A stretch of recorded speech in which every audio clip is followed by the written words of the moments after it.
They gave them a ride back to Hope Valley, and the insulin arrived in time to save little Jack's life. Little Jack was so tired that he didn't even wake up when he received the first shot. He slept right through it, and he later woke up healthier than he was before. The injection worked. He was going to live.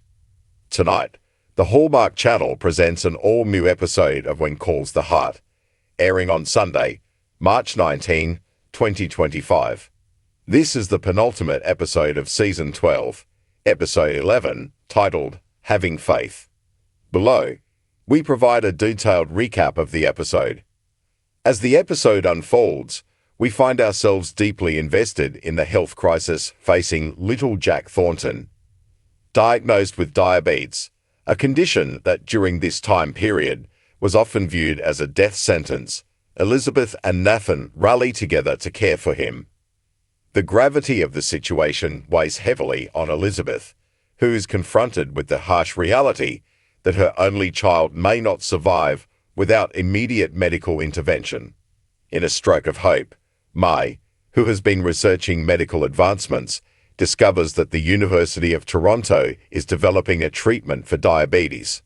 While this treatment is not a cure, it offers a chance for little Jack to lead a more normal life by providing the insulin his body desperately needs. However, there's a catch. The university has not accepted patients as young as little Jack, and Mai and her husband Hickam are determined to advocate for him. Elizabeth, feeling the weight of her son's future on her shoulders, struggles to articulate her thoughts in a letter to the university. Despite being a published author, she finds it difficult to express the urgency of her son's situation. Fortunately, Rosemary steps in to assist her, helping to organize her thoughts and providing meals during this challenging time.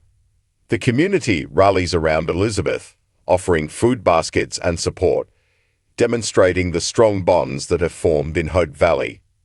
As little Jack battles fatigue and illness, the children of the town come together to lift his spirits.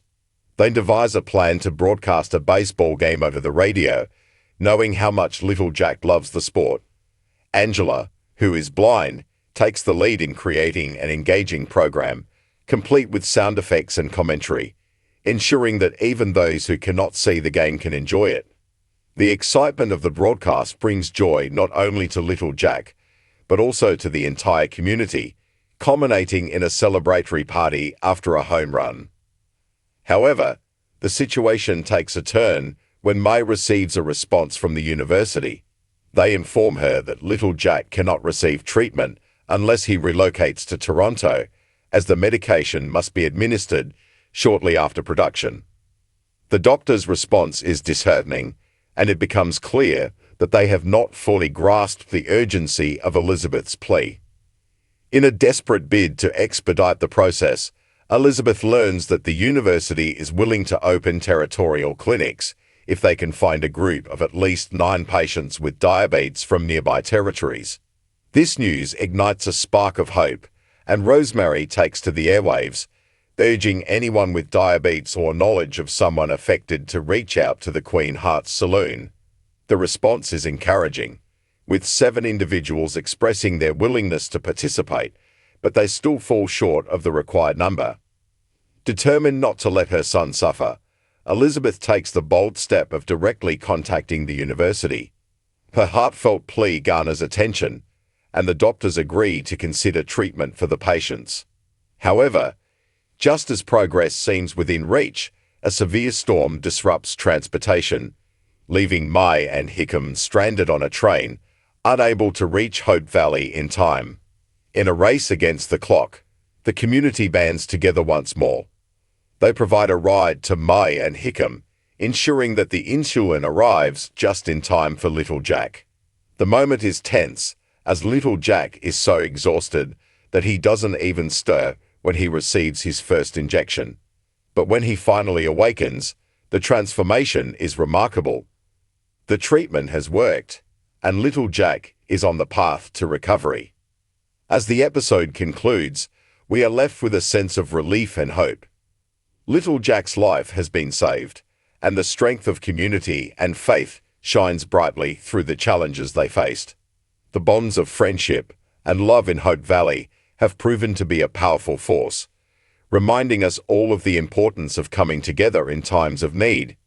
Make sure to bookmark this page and return between 9 p.m. and 10 p.m. ET for our live recap of When Calls the Heart.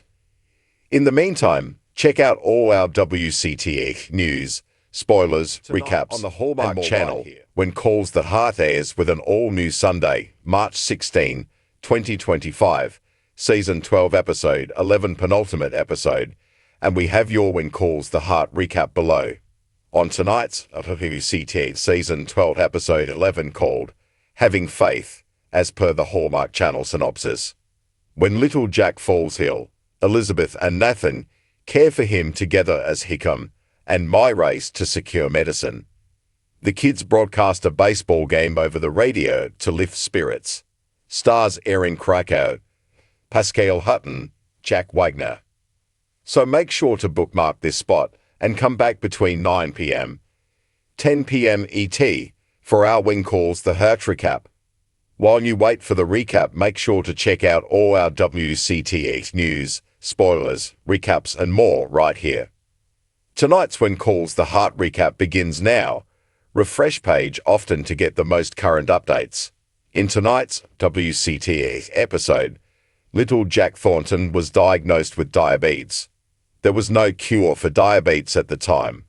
It was considered a death sentence, and so Elizabeth was essentially told that her child was going to die. If it hadn't been for Mai, she would have lost all hope. Mai had read several medical journals. She read that the University of Toronto was working on a medicine for diabetes.